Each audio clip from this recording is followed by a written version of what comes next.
So welcome everybody.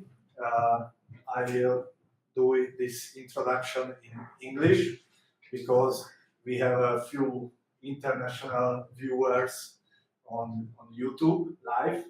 This is the first time where we have YouTube live, so it's a big step for our meetup.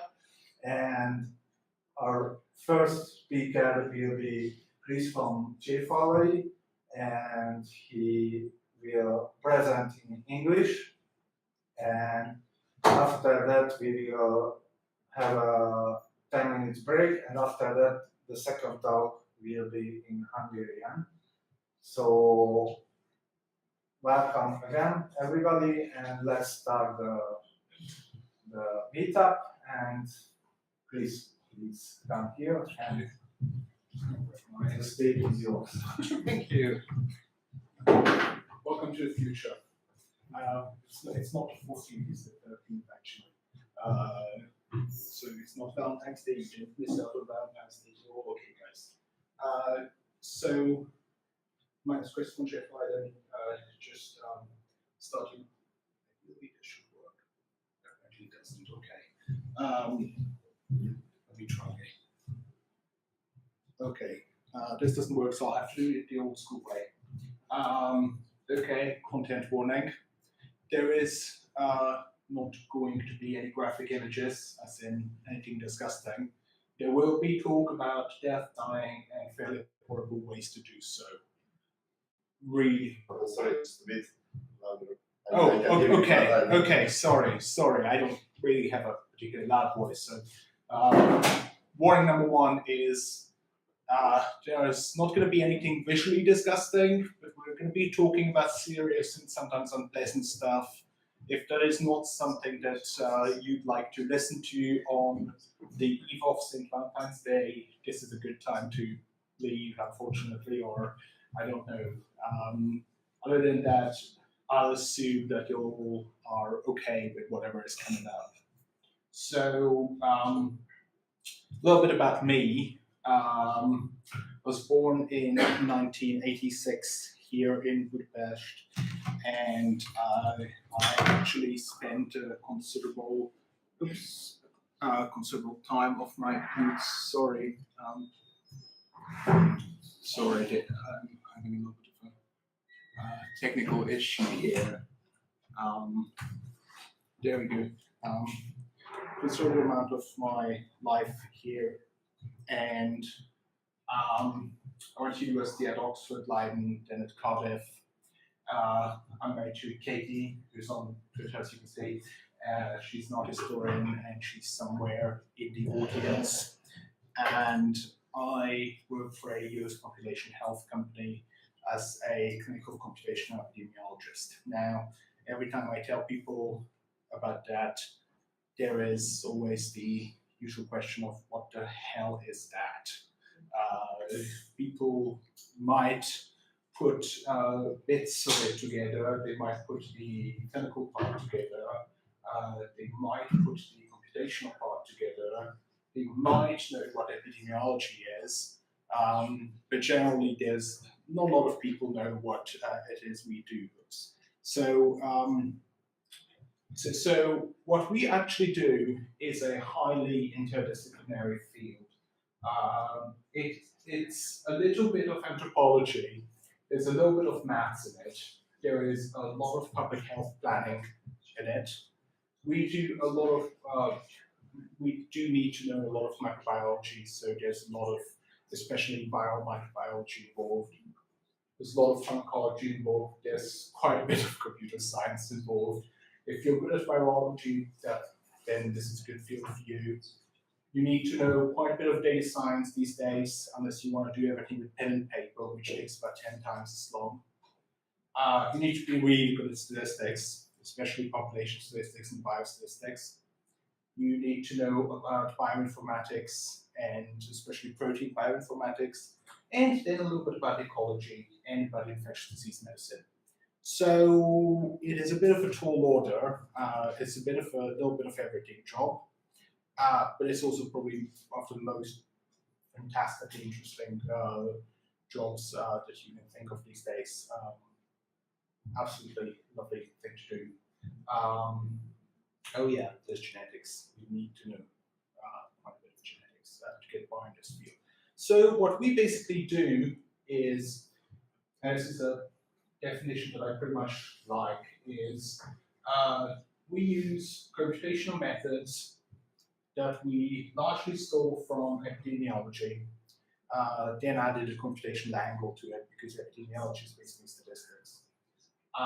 To improve clinical care, occasionally to reduce particular aspects of mortality. So one thing that is a big thing in clinical computational epidemiology right now is dealing with obesity, trying to figure out who the at-risk groups are for obesity, how can we target these groups for whatever interventions work against that. Another one is something called deprescribing, which is how can we get people off as many medicines as possible. A lot of people take multiple drugs for the same condition or something. How can we reduce that number? So these are the issues where if you look at it no longer from the single patient perspective, but from 100 or 1,000 or even as large insurers and states do, they have several billion individual clients, individual policyholders. If you look at it at that level, you do need strong computational methods to get by or to do anything. This is what we do, and one aspect of it is actually public health computation and epidemiology, which is what I'm going to be talking about. So a little bit more about me, what I like, and what I'm going to be talking about. Likes Katie, who's my wife. I really like marsupials. They're the best animals ever. Graph theory, old school cryptography, good models that save lives, and filoviruses. I'm mainly going to be talking about these three today, the three bold ones. If you don't know what filoviruses are, you probably do know what this is. Who here doesn't know what this is? Hands up, please. Okay. The reason why I say who here doesn't know and who here does know is that is a relatively famous picture. This is the 5th picture ever taken with an electron microscope of the Ebola virus. That is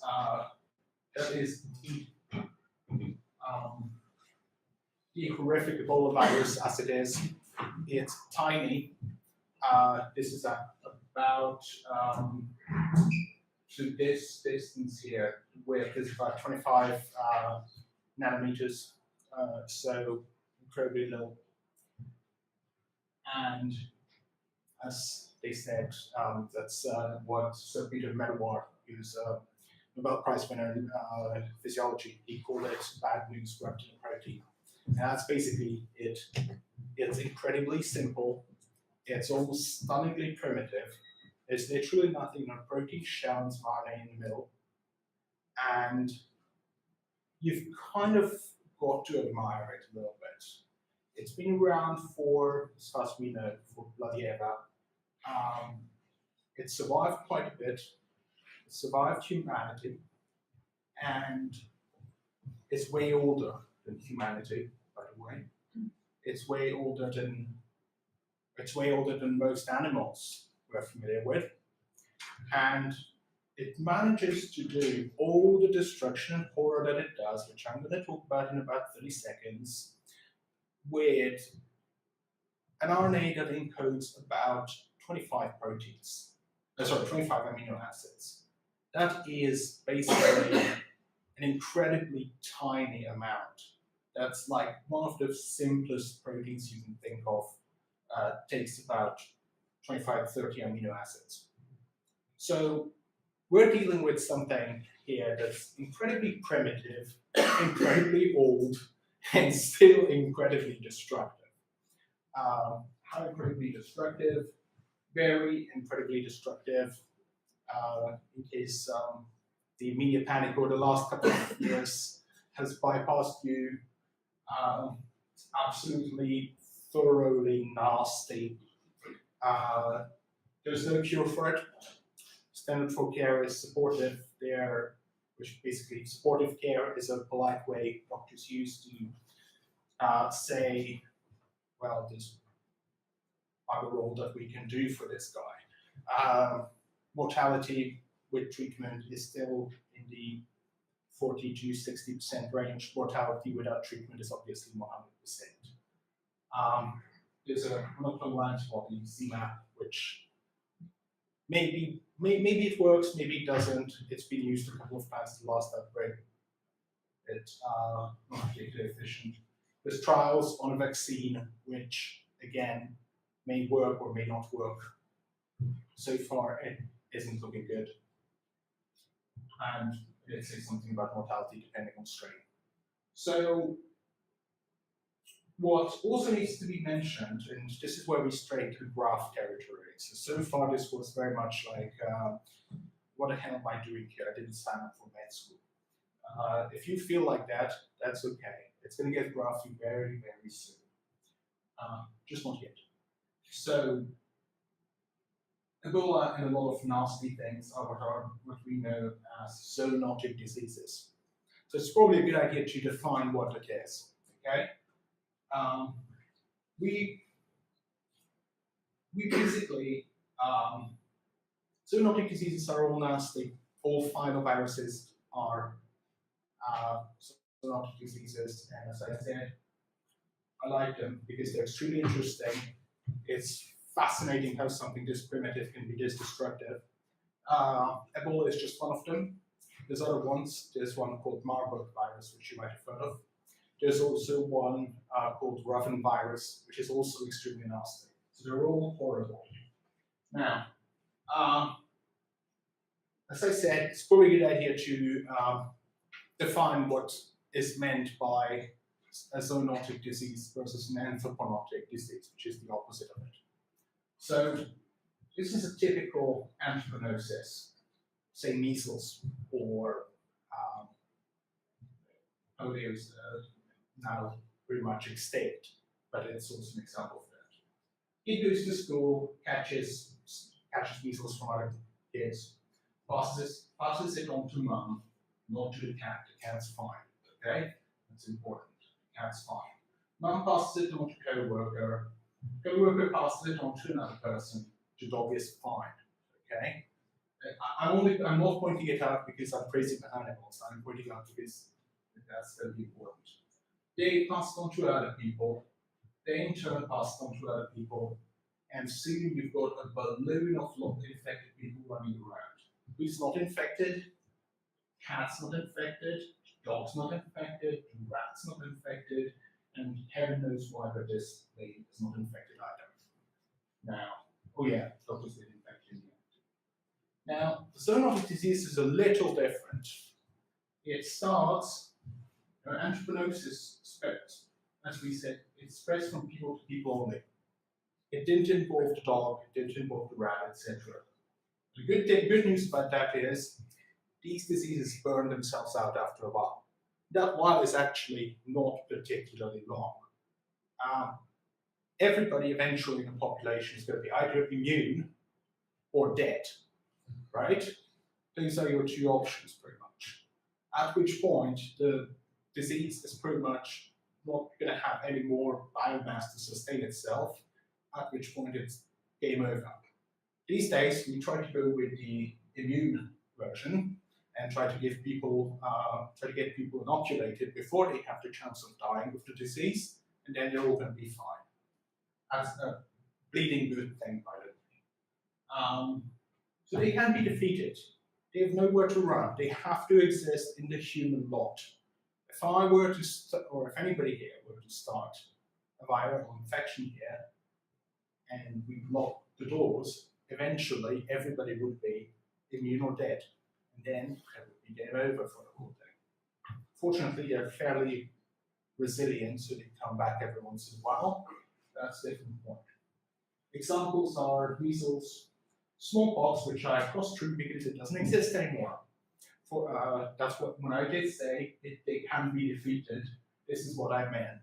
Smallpox exists in 2 places in the world, in 2 tiny vials, about yay big, deep in a freezer. One of those places is somewhere in Russia, the other place is Fort Detrick in the US. Why? It doesn't exist in the wild because we've vaccinated the whole world against it. That thing is gone. It'll never come back. Game over. So this is a good thing. This is a really good thing that there are these things that we can defeat. And poliomyelitis is also close to being defeated. Now, here's the opposite. Here's what a zoonotic disease looks like. Now, zoonotic disease starts with what's called a reservoir host. Reservoir host is an animal that for some reason that we don't quite understand yet, not even for individual viruses, but in general, how the hell this could be possible, that these hosts are basically capable of coexisting with the virus in a way. They don't get sick, they just carry it. Which raises obviously some pretty pointed questions about how they evolved to that point. And another question is why so many zoonotic viruses have bats as reservoir hosts. There's a joke in epidemiology how you differentiate viral epidemiologists from bacterial epidemiologists. People who work with bacteria always wash their hands, right? People who work with viruses, they don't care about that. They just don't like bats very much. I know quite a bit about viruses. A couple of months ago, we had the window open and one of them flew in. My wife can attest to the fact that I got completely panicky until the bloody thing was gone. Anyway, for some reason, bats are the reservoir host for a lot of things. They are perfectly fine, they don't get sick. But what happens is, every once in a while, there is an event we call a spillover. Maybe a bat bites a human. Sometimes bats, and this is one of the less savory parts, bats might eat fruit that another animal eats. There's a virus called Nipah virus, which spread to pigs this way. Bat bit into fruit, fruit fell off, pig ate it, pig got sick. More usually, we are encroaching on the places where these guys live. Especially in the developing world, there's massive deforestation going on, which means the area where bats can live and exist is getting smaller and smaller and smaller, and that's why I mentioned ecology in the beginning. The result is that these things are going to come into cities or come into more close interaction with humans. And when this spillover happens, the virus that these bats have harbored relatively harmlessly to themselves anyway, passes into the human. And then we have a huge problem. Because then we have something, we have the index case, the patient 0, the first person who got it, and then we start having human-to-human transmission. Healthcare workers, other people, etc. So, anybody see the graphs yet already in the problem? See where the graphs come in? Okay, good. So the question here is, how do we find the index case, ideally, but at the very least, how do we trace an infection back to its source? And what do we do once we've done that? The second part is not the question I'm particularly competent on talking about. Generally, it means almost universally unsavory outcomes.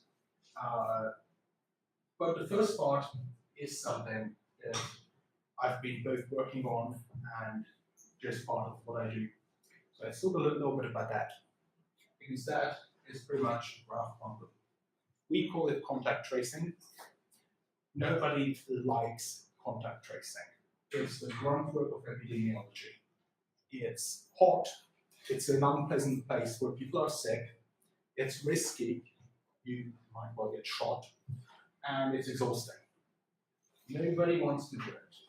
However, it is absolutely essential because, from a graph perspective, contact tracing gives you the relationships. So the nodes you might get from just looking at the admissions list at hospitals, right? You get the admissions list at a hospital, you know who's sick. What you really want to know is who caught it from whom. That's the real question. And for that, you need to do contact tracing. Because then you might actually learn something else, which is who might be sick who isn't in a hospital yet. Who might be running around, spreading something horrific, and not really even be aware of it. So it is absolutely essential because it helps us understand how it's moving, where it is started, and how it is transmitted. Now, obviously, I bring up Ebola a lot as an example because it's the kind of virus we like. We've seen a lot of outbreaks. We know how it works. It obeys particular laws, so to speak, particular regularities. What if it's something you've never seen before? In the 80s, there was an outbreak in the Four Corners area of the United States. New virus, people started dropping dead with flu symptoms. A couple of years before that, there was, of course, the massively strange outbreak initially of homosexual men coming down with what looked like a total lack of an immune system. How the hell did that come about, right? So that is where you'll have to start thinking about questions of how is this transmitted? We know how Ebola is transmitted. People didn't know how HIV was transmitted for the longest time. And it took about a little in excess of 10 years to figure out how the virus that I alluded to, nipah, which causes something like flu-like symptoms in pigs, but can be fatal to humans. Pretty bad fatality rate as well. That took ages to figure out in the route of transmission. Route of transmission is important because that conditions how you are going to try to protect against it. Whether you need to just not touch them or need to get those masks that people used to wear during the SARS epidemic, if you remember. This all is important for deciding how we are going to proceed once we know what we are at this. Now, a little bit about how contact tracing could be done. These are, fortunately, it's not huge, but these are the first 15 cases or so of the 2014 to 16 Ebola outbreak. And this is obviously in contact tracing, you work backwards. This has been worked forwards. In contact tracing, you start with the furthest people. Who were they in contact with, who might have been sick or who was sick. And then you eventually dial it back to one single person who was at the start of the epidemic. Now, why is Neo4j amazing for that? Well, looking at the whole idea of this spread from human to human, graph databases have they're kind of naturals, right? They just replicated wealth-like structure in nature here. I think that's a fantastic thing. The second is they're really easy. They're really good at operating on complex lakes. So if I want to know, if I want to know something like this person, who did this person get it from? Who did that person get it from? Who did that person get it from? and so on and so forth. I'm willing to go back X steps. The graph database will always have an easier and faster time to do that than a traditional RDBMS. It's easy to trace connections. It's a nice visual representation, but it's also inefficient. And it's a more natural way of representing it. I mean, realistically, epidemiologists have been drawing these really rough database-like things for the best part of the last 100 years. And most importantly, they can accommodate what we call the tricky cases, the marginal cases, right? Cases where there are two patient zeros, okay? Cases where there are multiple infections. The same person might be infected by two different people, or might have come into contact with two people who might be potential sources of the infection. In case anybody's wondering how we know all this, well, after the West African Ebola outbreak, people really did go and try to look at where the earliest cases were, and they really did interview all the villages about who knew who was whose family member, who was connected to another person through their jobs or through where they normally hung out, right? And eventually figured out that the first generation of cases, we call these lines each is a generation, okay? First generation of cases all had a single patient that they all had in common, which was a 2-year-old boy. His name was Emile Urmano, and he was playing at a field where his mother was working, and that field was later found to have at night quite a population of large-scale bats. And of course, once again, it's the bloody bats, right? So that's how it all started. And why do we need to know how it all started? In this case, because this is a great justification to start bats, so this is that should be coming out. We can also start creating more complex relational structures. This one, for instance, each red dot is an individual patient. The yellow dots show individual villages or townships in individual provinces of the same country, Guinea. And you see how here you have the index case, patient 0. This is spread to first duration, and eventually through, especially funerals, say what about funerals in a second, it's spread to a second village, through healthcare workers, to a third village, to family linkages, to a fourth, and once again through healthcare worker and family linkages, yet another. You can literally trace spatial spread from Milliamdu to SCD by the individual patients. That's an incredibly powerful tool. There are field epidemiologists who, when they see something like this for the first time, go, wow. So, in this case, as I said, a graph database handles diversity of information better. Here you have 4 different kind of entity. You have a country, you have a province, you have a town, and you have an individual patient. Actually, I'm kind of lying. You have 5 different kinds. Because some of these are patients and others are patients and have an additional type called HCW, which is short for healthcare worker. So the second one is that jumping data types does not come at the cost that it does in a relational database. So if I'm interested, this is case 12, if I remember correctly, the second funerary case. I'm interested in where the second funerary case lived, in what province they lived.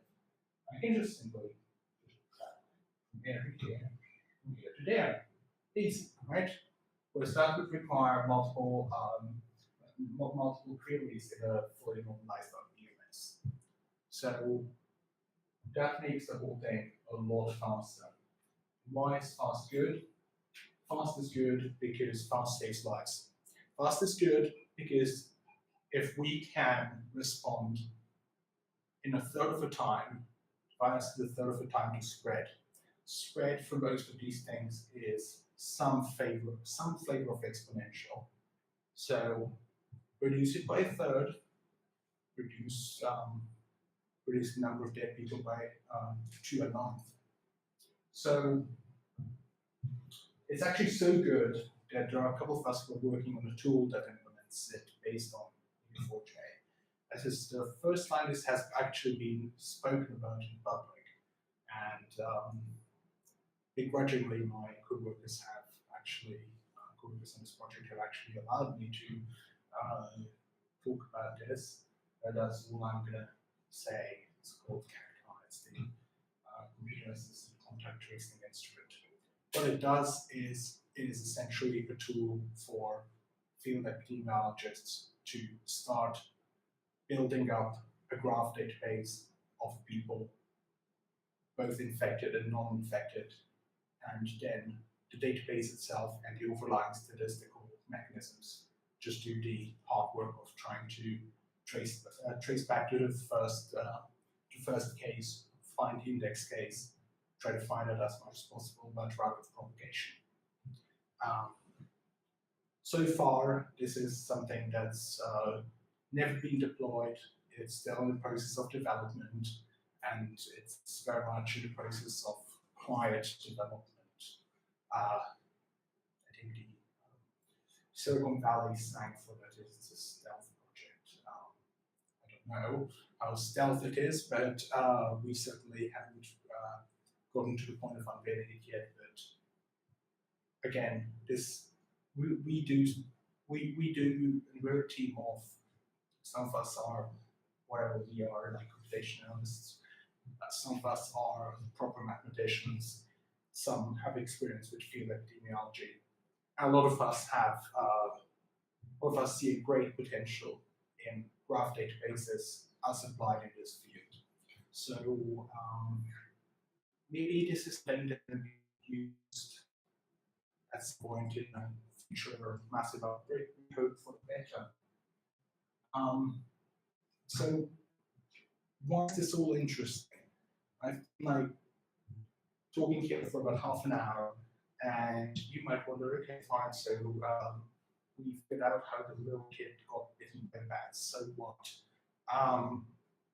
There are 3 reasons why it's really good, really fast, and really reliable contact tracing, which graph databases facilitate better than relational ones. And relational ones facilitate better than paper, and paper facilitates better than no paper, which is also being done, by the way. So why is it important? To give you a bit of forethought before the end. So the question obviously is, how does this get us to the ultimate human goal? The ultimate human goal, in case you have been wondering, it's not dying, right? Not necessarily living forever, but I think we all in this room can agree we're all pretty keen on not dying of something horrific. So how does this get us there? On 3 ways. First is it doesn't end with humans. As I have shown, the tracing of the Ebola outbreak in West Africa was actually traced back not just to humans, it was traced back to the bat from which it came. So for zoonotic infections, it's actually quite important to figure out which animal is responsible for it, and really get started on killing a lot of it real fast. Or if we can't kill it, at least keep it out of town. That's what was done with mosquitoes and malaria. Keep them out of town. In a couple of cases, the animals that actually did spread particular zoonotic diseases were all culled. That happened with the bird flu in Asia, where Hong Kong killed everything that had a pair of wings. It was a good call, actually. It was just very, very expensive. Oops. Apologies. The second thing is, however, it's best that we actually know for sure what that reservoir host is, because we don't want to make an entire species extinct without having good reason. So the counterexample for that is people were convinced that SARS, everybody familiar with SARS? SARS was a respiratory virus in Singapore, Hong Kong, and thereabouts in the early noughties, 2003 or so. Well, the coronavirus. People thought that it was a kind of bird flu as well, started killing all the ducks and chickens in Hong Kong and Singapore as well. Completely pointless, didn't do anything, wrong animal. Turns out it was also spread by bats and then by people. So it's a good idea to know which animal to kill and then do it real fast. So gets us closer to the right critter to kill. Next one is it helps us respond. And I did say I don't know a lot about response, except that when they say public health response, it's usually not very nice. It might be something as draconic as forcibly quarantining an entire city, or stopping air traffic, for instance. That was considered during the SARS outbreak. There was a consideration of stopping air traffic in and out of Asia. That's a huge economic loss. Anything done, it should be based on best possible available evidence. Should really be clear about why we're doing it and what the evidence is, and not just radio it in, so to speak. And so it leads us closer to the right thing to do. And finally, the third is, and it might sound a little academic, but it helps us understand. It helps us understand the little mysteries and the big mysteries. It helps us understand, eventually I'd like to know why the hell bats are such prolific reservoir hosts.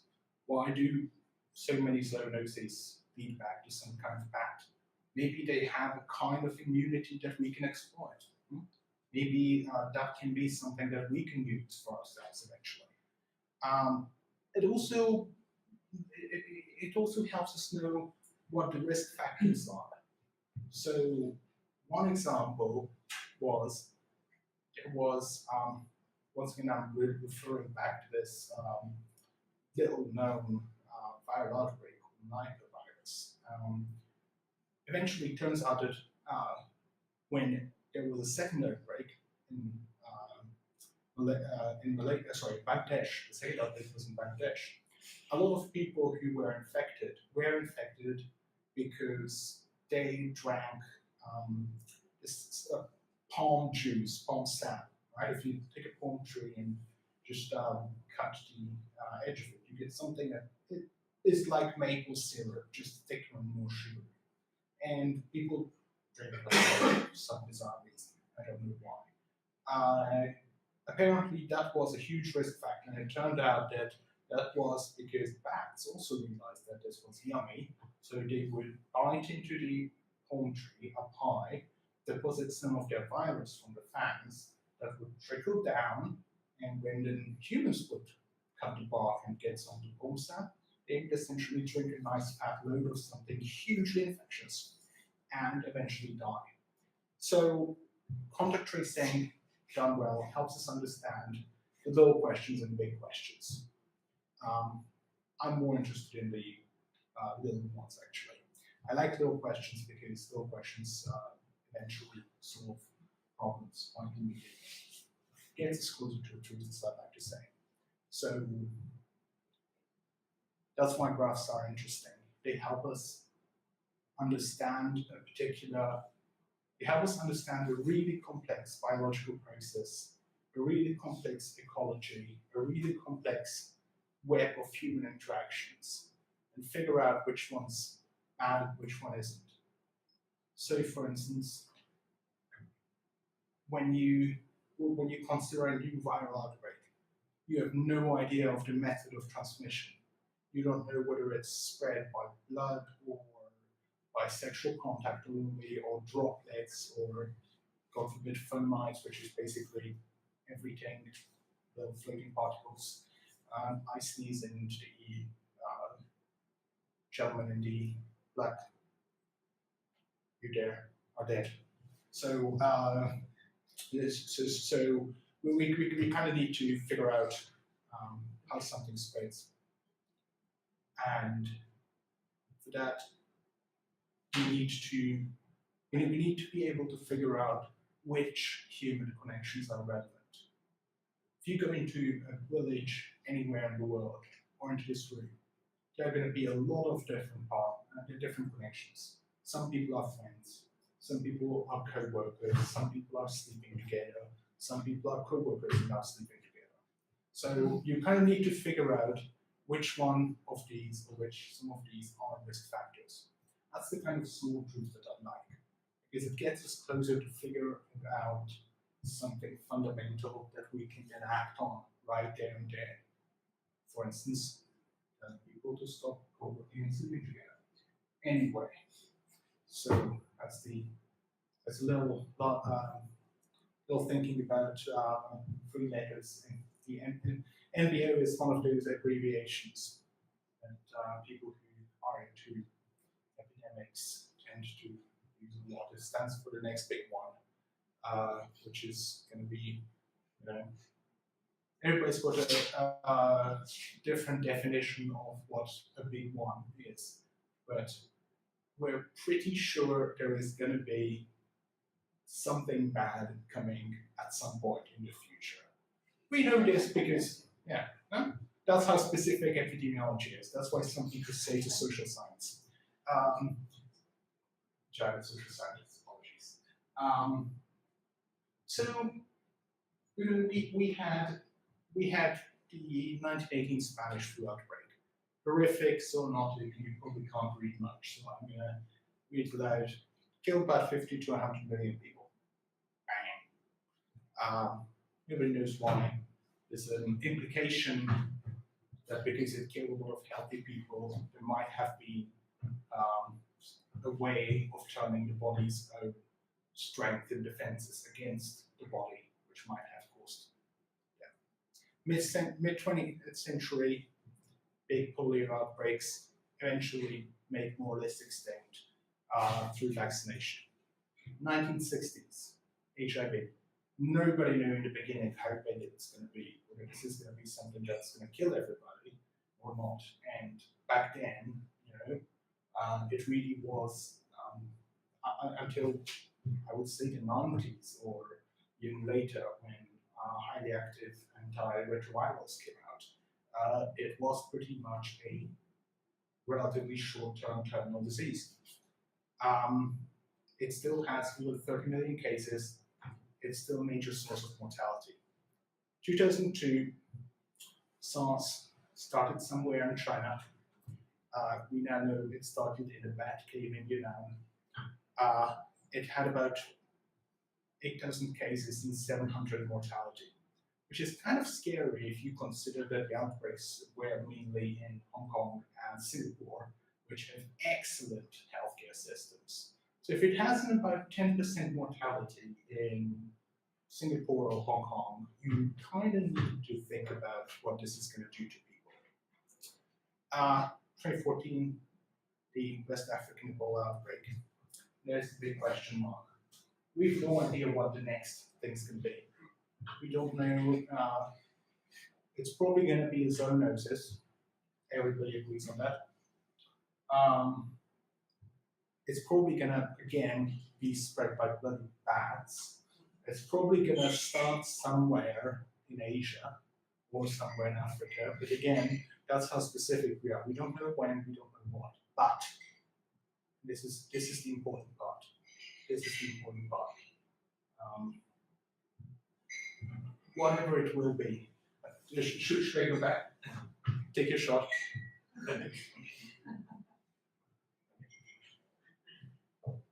We done with the photo? Good, thank you. So whatever it will be, we need to be well prepared. We need to be well armed. It can start tomorrow, it can start in 10 years, it can start probably outside our lifetimes. It will be prudent, and we all kind of have a bit, will be outside our lifetimes, it's just very unlikely. There's a huge outbreak every 100 years. We are exactly overdue one for since the Spanish flu. Spanish flu was in 1918, it's 2018, clock's ticking. And the reason why I'm here talking about this is to point out that there is a role that graph databases in particular have to play in this sort of preparedness. It is the old mantra of disease and disaster preparedness is that there are no single, there can't be any single points of failure, and there are no useless skills. And this is going to be definitely a non-useless skill.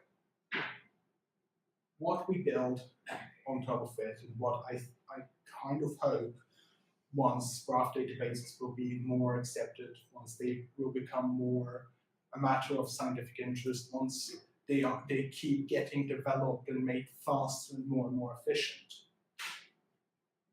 they may turn out to be a crucial part in how we're going to strike back when the next big one comes. And I really thank you for your attention and your time tonight. I'm happy to take a couple of questions in any language. If Hungarian is easier for you, I will probably just try to translate it for the live stream.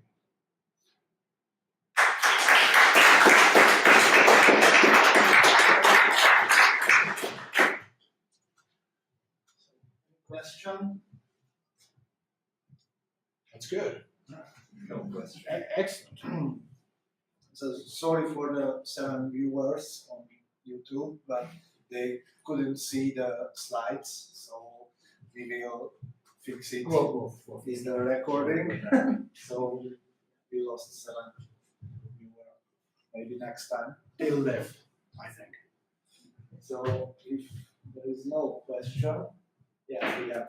So you said that contact tracing happens due to find patient 0, and Among others, that's when it ends. Yeah. So once you find patient 0, then what? Good question.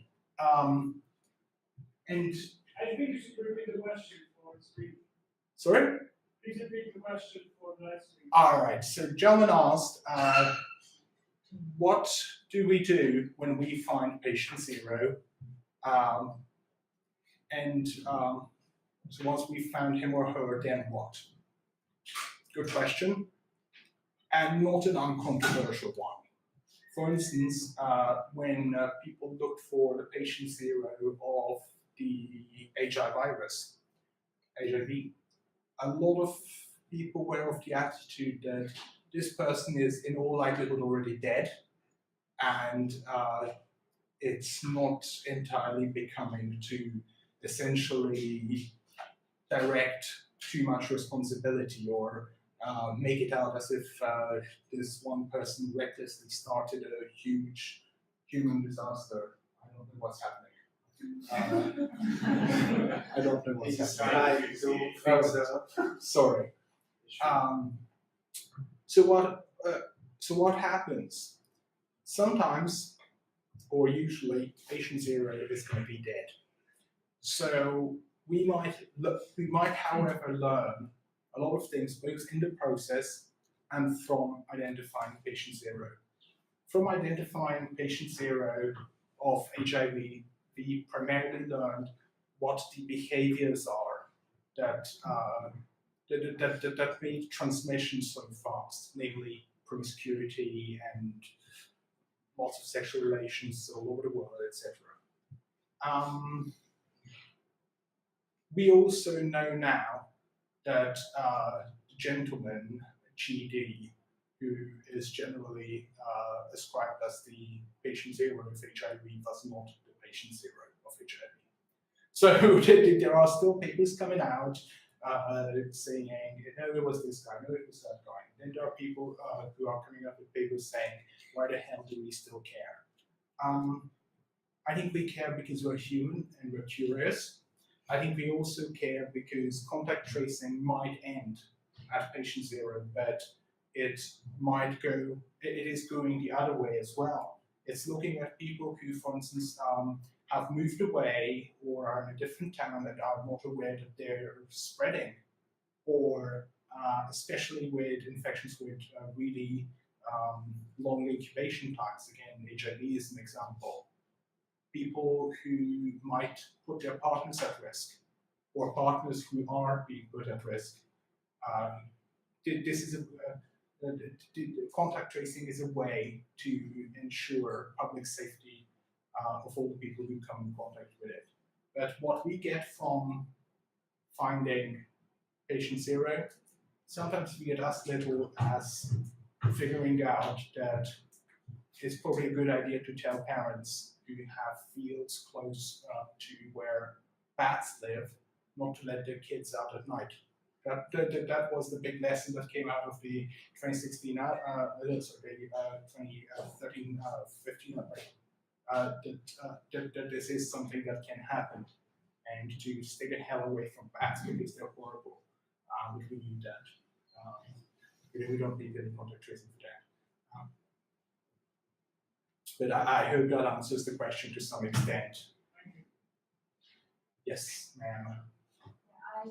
I have another question. So most of these diseases actually transmitted from an animal to a human, and obviously if it's developing in humanity, it can transmit back to other kind of animals of the same disease. So it's actually these theories checking the opportunity as well. I mean, like, I don't know, like, it's not my good at all, but like, the transmission can go like from a bird species to another kind of bird species. Then, like, it's kind of like too much options to track it back because you can't interview the animals or the birds, right? Or How do you interview a bird? You necropsy it, which is you kill it humanely and then you cut it up in little pieces and put it under a microscope. That's how you interview an animal, unfortunately.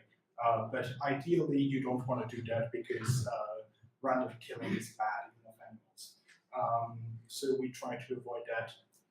What we can, however, do is take samples and look at how they behave. Now, your question of something that can jump from human to an animal, from an animal to a human, well, there's a very typical example for it, which is malaria. Malaria is, the mosquito stings somebody with malaria, takes the vector to another person, stings that vector, and so on and so forth.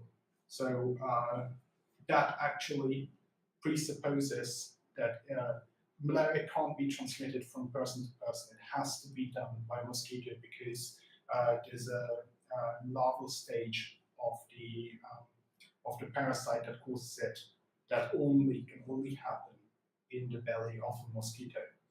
So, those things do happen.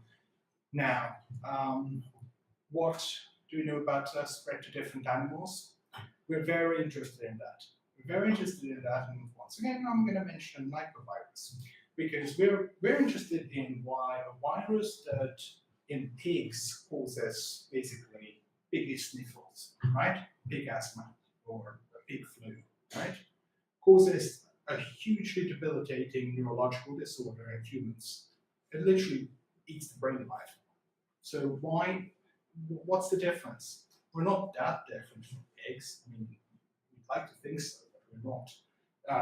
So we're very interested in which animals get it, which animals don't get it, which animals seem to be completely resistant to some of these, such as bloody bats. And we are also quite interested in the differences between how a particular animal behaves to it, because that tells us something very interesting. Let me give you another example. This is going to be another virus that nobody's ever heard of, because why? It's called herpes B. And unlike the one that causes cold sores, herpes B lives in one particular species of monkey. The problem is that when those monkeys bite humans and infect them with herpes B, the humans die. Oops. So for some reason, you have something that is perfectly fine in a monkey because evolutionarily they've adapted to a level of coexistence, or somehow figured out how to get along. And as soon as it gets into a species that was never really much exposed to that, throughout our evolutionary heritage, we did not get bitten by monkeys all that much. We did not have to figure out how to mount defense against it, leading to pretty nasty outcomes. So this is something that we're really interested in. How do we track it? There are people who do veterinary epidemiology in the field, which means tracking animals, tracking them, testing them, and releasing them again, and trying to see which way things spread. It can be done. It's not for the faint of heart. It's for people who have way more courage than I and who are way better at dealing with bats and other horrible creatures than I am. I draw the line at dogs. Cats and dogs are fine. I'm not going to touch anything else. But as you can see, you pointed out a great question. It's not easy. When it gets to looking at how something spreads among animals, it's not an easy business. Thank you. Dr. Pastor said. Yes. Yeah. Last one. So how you gather your data? I mean, you need clean data, you need data fast, you have a limited number of workers on the field, but how you can gather the data in these circumstances? Always a problem. Never easy. We are now pretty happy about the fact that in most of the countries you have these outbreaks, mobile communication has actually taken a leap forward. I think the West African Ebola outbreak, the response benefited quite a lot from the fact that you could get mobile data just about everywhere, and you didn't have to rely on satellite, which is crappy. How do you get accurate data? It's very hard. Contact tracing is not 100% reliable. People lie. People don't necessarily want to admit in front of their husband that they've been sleeping with somebody. People aren't necessarily straightforward about particular relationships which they believe puts them in a bad position. One example of that, I'm not going to give any details of where that's from, but it did involve a gentleman who did not want to admit that he visited a traditional healer because he felt that admitting that to the white American epidemiologist would make him look primitive, right? And that was a great missed opportunity to track down this traditional healer who then go on to infect 27 other people. So, again, I'm going to say where it was, but this is something that's a difficult issue to deal with. It requires a great deal of sensitivity, including cultural sensitivity. Gathering data requires that. I think the 13 to 16 Ebola in West Africa has benefited a lot from bringing in anthropologists who helped interpret the cultural dimension of it. At the same time, supporting and encouraging ways of gathering good, solid data on individual hospital admissions, for instance, trying to get their age and trying to get their individual information and what their contacts are is really important. And the only way to really do it well is to try really, really hard to integrate, introduce, leverage the local community where you can. Where you can ask locals to accompany you or to even do some of the contact tracing, they have a better chance of success in many cases. And where you can't use all the wile of a private detective and the sensitivity of an anthropologist to approach the problem. It's often enough, it's not an exact science. It's often, the data is rarely as good as we want it to be. There are things that people will do and never admit to, such as certain practices at funerals that spread about that. That's one of those things. There are always going to be things that people will try to not say, and of course the fact is that from the first 15 Ebola mortalities, there are only 2 where we know the date of onset of symptoms and the date of death as well. For the rest, we know either one or the other. And that's the first 15. That is crap data. That's crap quality data. That's not as why that the CDC or the WHO or the local health agencies who gathered that data or the other sort of data who collected it. It's just the fact that this is hard to get information. I'm sorry, I wish I had more satisfactory answer saying, here's the 5 magic tricks to solve this. Unfortunately, if you find those 5 magic tricks, my email address is Well, I was assuming the same. Anything else? Okay. Okay, thank you It's my guys. absolute pleasure Thank you, to hand please. over. Thank you. Thank you.